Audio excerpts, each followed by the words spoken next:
Good morning, everyone. Nick Burke here with our Chief Investment Officer, Michael Euston, as a part of our monthly podcast series covering anything financial. Today, we're going to dive into investment management division here at Heirloom Wealth Management. Ooh, exciting. Yeah. Roughly half of our time is dedicated to financial planning, okay? Now, when you think financial planning, think financial Tetris or financial optimization. We address critical questions such as, can I retire? When can I retire? Okay, where do I take income from my portfolio? Will I run out of money? What lottery number should I pick? Exactly. The other half of our focus is wealth and investment management. What sets us apart at Heirloom Wealth Management is that we handle all of our investments internally, meaning we insource our investment management. Why is that significant? It means our clients don't pay third-party fees for us to outsource that investment management. To shed more light on this approach, we're hosting a Q&A with Michael Euston, again, our Chief Investment Officer. He'll give you a clear understanding of what we do, why it's unique, and what it means to you, the investor. Michael, could you take a few minutes to introduce yourself and share your background with us? Yeah, my name is Michael Euston. I'm the co-founder and Chief Investment Officer for Heirloom Wealth Management. I spent the first 10 years of my career in financial services at a large banking institution. And in 2014, it got to the point where we could just see that the interests at the financial institution where we were working and those of our clients were clearly at odds. And so, we looked at the landscape and said, we're never going to be able to deliver the products and services, the value that we want to our clients as part of another entity. And so we wanted to build something special from the ground up. And that's when we started Heirloom Wealth Management. So it's pretty exciting. That was June of 2014. We're almost June of 2024 today. So this is going to be our 10-year anniversary. And couldn't be prouder of the team that we've developed, yourself included, and what everyone's accomplished together and the value that we're bringing to our clients to make an impact on their lives and those of their families and the community at large. Awesome. That's great.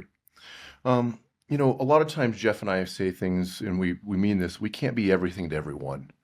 Okay.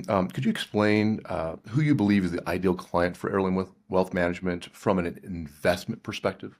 Yeah, I think the thing that sets us apart from an investment standpoint is that if you looked at what we've generated from a rate of return standpoint for our clients at really any point along the risk spectrum, whether it's a more conservative investor or somebody that's trying to seek the highest growth possible, we've generated outsized returns relative to benchmarks, but also the best investments in category wherever they could be found anywhere. Vanguard, T. Rowe Price, American Funds, BlackRock, the list goes on and on. And so, for us, when we're building portfolios for clients and trying to, deliver whatever the best outcome for them is, we've got a great solution. And I think the way that we've structured this to be as transparent as possible with regards to why are we selecting this investment? Why is it better for you than something else that's out there? Or,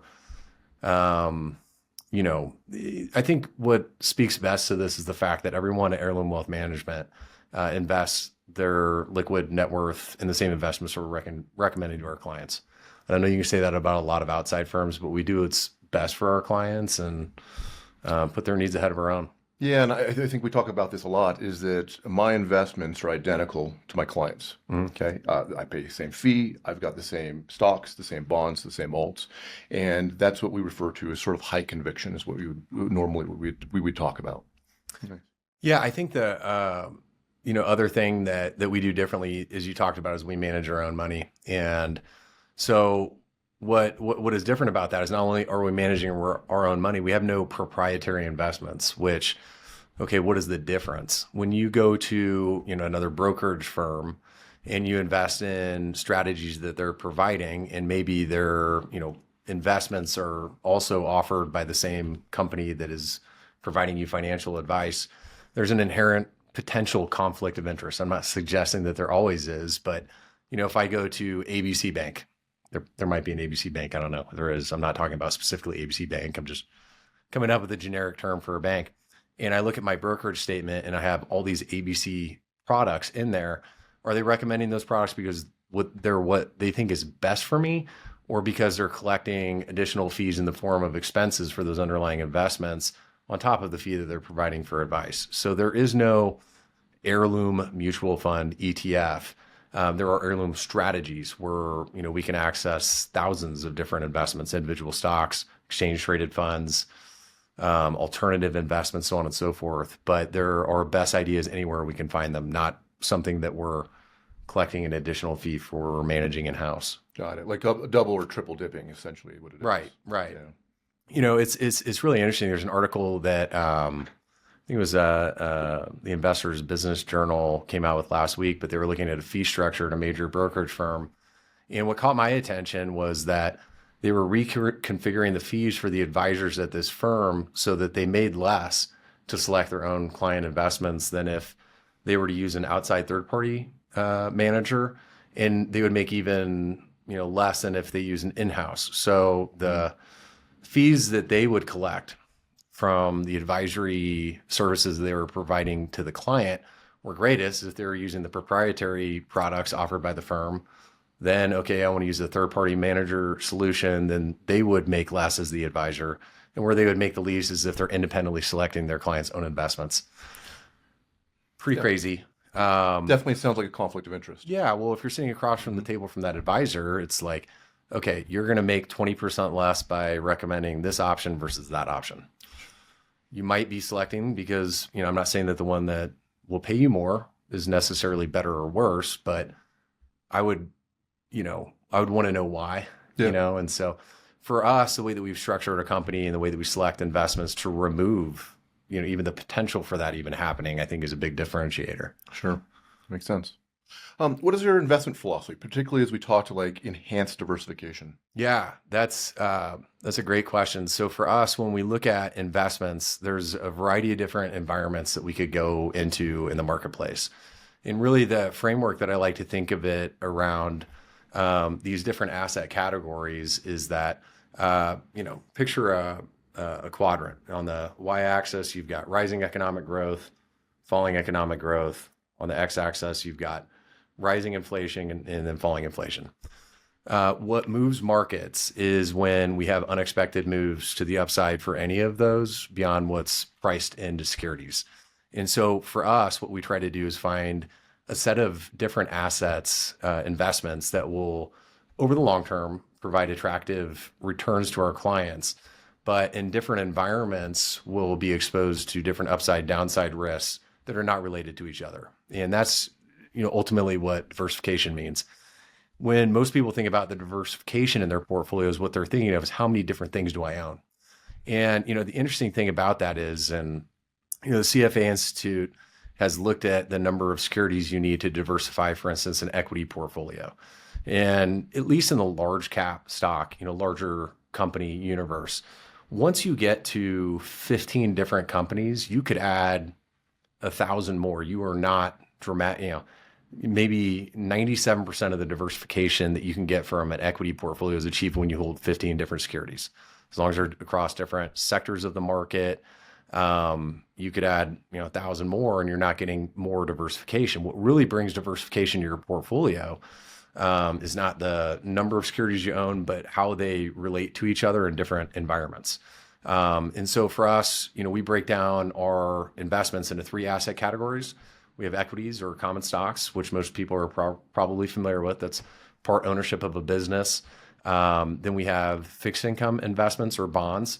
And the third category is alternative investments. Across 3 categories, there are no correlation over the long term that we've experienced. So while all of these categories have different return profiles, the ups and downs have come at different times.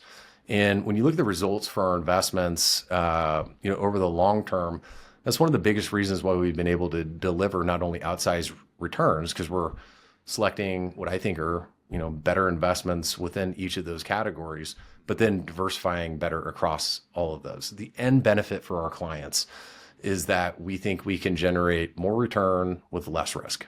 Great taste, less filling. If you remember the old Miller Lite commercials, it's kind of the best of both worlds.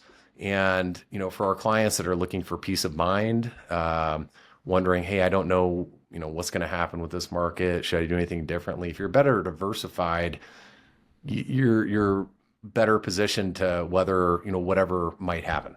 Sure. And so rather than trying to predict what's going to happen in the next 6 months with the election or the markets, we can diversify across these different assets that have really good long-term return potential, but the ups and downs are going to come at different times. And ultimately that helps us compound their capital at a higher rate, more consistently, with greater peace of mind.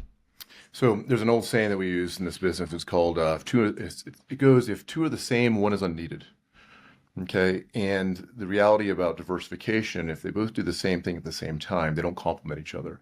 So I think that's a great point by using three asset classes, or what you refer to as enhanced diversification, to drive up the returns and mitigate the losses in bad years. So that's very good. One of the things we talk a lot about is that our financials are audited, our performance is audited. Why do you think that's so critical? Transparency.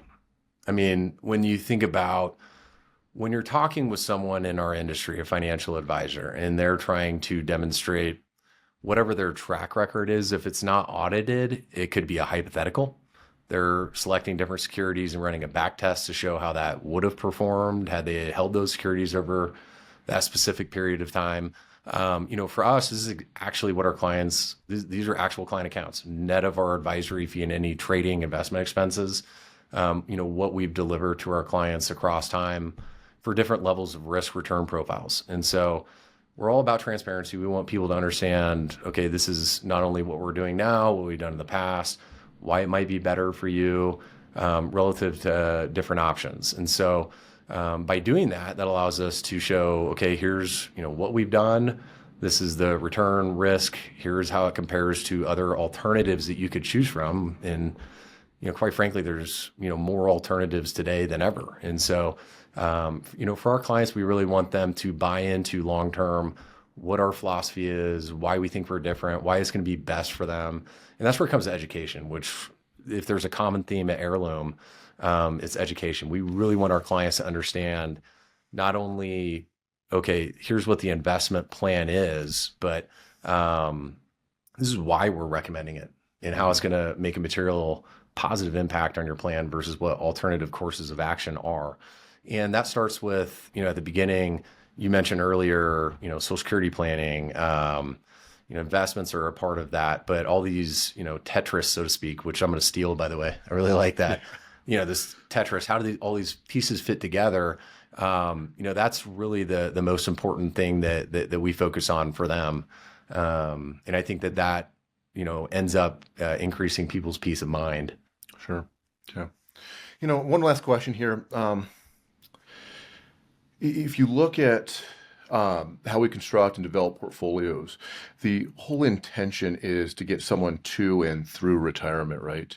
Do you feel that our portfolios are better well suited based on the asset classes in there for the decumulation phase, the scary phase, right?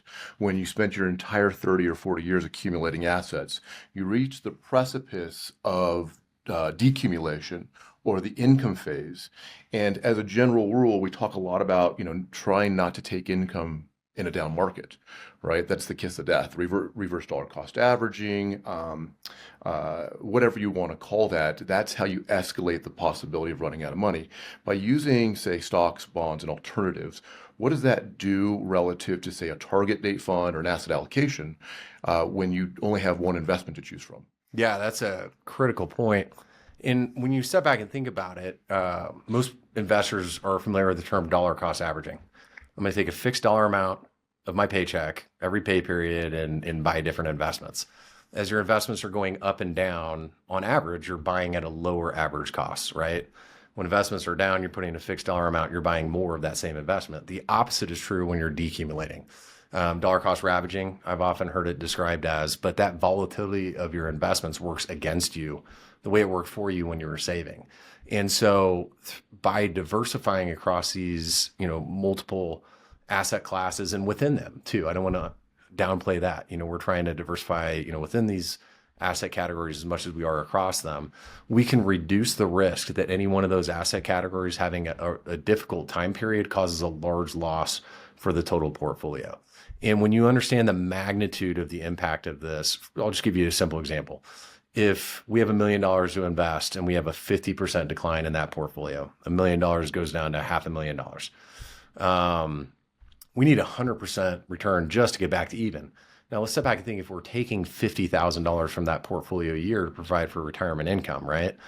We're still pulling that out, but now, we need even greater return because not only did our assets go down, but we're withdrawing from them at the same time. You can't recover. Target date funds, which are a common savings vehicle and retirement accounts, are incredibly useful and I think a great tool for most investors in the accumulation phase. And the reason why is because you select a target date, I'm going to retire in 2065.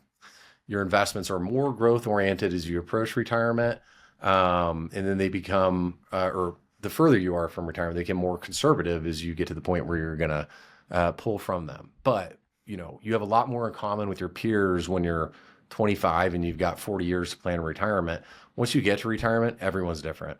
Maybe you're delaying Social Security and you're going to have a higher withdrawal rate for 5 years. And if you're in a single target date fund, maybe your other peers are not in the same position. And so you really need to look at your underlying personal cash flows and how they relate to your investments. If you went back and looked at the target date retirement now funds in past crises, 2022, we saw stocks and bonds tank, 2020 during the pandemic, 2008 during the financial crisis, the tech bubble, many of these investments just got absolutely demolished. If you were, saving and dollar cost averaging, that might not have been the end of the world. But if you're pulling from your portfolio, a one size fits all approach will not work. It's the surest way that I know that you will fail with regards to your plan. And the reason is because there's what's called sequence of withdrawal risk, meaning you could average 6% with your investment over the long term. But if early on in retirement, you have a 20% down year and it followed by a 10% down year, and maybe the rest of your years are plus 8 or 9%, you won't recover. The reason is because you're pulling 5 to 6% of your investments. Well, they're down 30%, over 2 years. You can't recover from that. And so that's where the financial planning meets the investment management portion of this, so that we can marry the two and look at each client's individual personalized cash flow projections, align those with their investments, and make sure that their financial plan is as secure as possible. That's excellent. So a term that we use a lot is called source funding. Okay, it's when we're going into the decumulation phase, how and where do we take the client's income from? Okay, and so 2022 was a great example where bonds are down 20%, bonds are down 12, stocks are down 20, but alts did very well. So we would source the fund from alts and wait for everything else to come back. Yeah, if you're in a single target date fund, you're selling everything in it. You don't have any choice, right? Moreover, like when you're planning this for each client over the long term, one of the things that is really important is looking at the taxation of those distributions. Do you want to pull it from an IRA? Do you want to pull it from your brokerage account? Do you have an annuity? All these different things that are going to be taxed at different rates. We want to try to figure out, okay, here's what your cash flows are going to be. This is where we're going to source investments. Here's the time horizon for them. And then we can really use our strategies from an investment standpoint to create a bespoke portfolio for each client that's going to be different depending on what their goals are. And so I think the end result for each client is more security, less concern about the timing or unexpected events that are happening in the marketplace, and greater peace of mind. Really, that's the bottom line. So just had a few questions for Mike, but I'm looking at the audited performance here. And when I review this, my initial reaction is simply, wow. Okay. Over the past 5 years, amidst turbulent markets, we're talking about the pandemic of 2020. We're talking about let's call it the inflation crisis of 2022. You've managed to reduce risk by over 35%. You've outperformed, you've created alpha on a 5-year basis of greater than 5%, and that's all net of fees. So on behalf of myself, on behalf of Jeff Welty, the Heirloom family, I just want to say thank you. You've changed our clients' lives. We appreciate it, and keep up the amazing work. Well, thanks for saying that, Nick. I really appreciate it. Yeah, anytime. Looking forward to it. Guys, thank you for your time here today. I hope this was valuable, and I'm sure we'll see you soon. Hey guys, if you like that, click here or here to see other videos that we've recorded, and we'll see you soon.